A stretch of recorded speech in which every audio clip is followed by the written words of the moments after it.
Outspoken opposition leader Job Waskala is alleged that the ZANU-PF regime is plotting to assassinate him. Achiperi mushe mure Zimbabwe, Job Waskala otora mashuko kuti aiwa the regime yemunyika yeZimbabwe inoda kumuassassinata. Tiona the headline rabuda panapo muzimu aichiti Mnangagwa wants to kill me, Sikala claims. Sasa mina mashuko anomuda nyogwa panapa akatogwa na Job Waskala ndiripo subscribe like turn on the bell icon.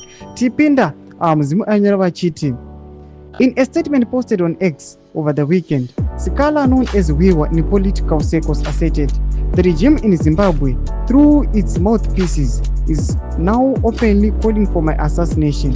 I urge Commonwealth, Geneva Summit, Hopo Chungono, Cyril Ramaphosa, African Union Chair, Sadc, United Nations Human Rights to take note. This is the extent to which the democratic space is being throttled in my country.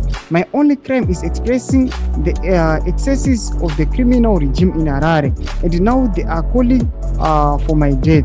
It is time for the world to address the crisis we are facing as Zimbabweans. I call on ZLHR lawyers to stand in solidarity. Inoonekwa setsamba nokuti kuona kuti panapa Waskala ari kutega maunions ese aya achiti vakwanisa kuona post ari kutaura achichema achiti aiwa vakomana havauda kundiuraya, uyai mundinunure, uyai munze kuchema kwangu. Mashoko anotogwa panapa naWaskala. Tudze mafungiro enyu pena comment section menyu. Musaka no subscribe, kulike, turn on the bell.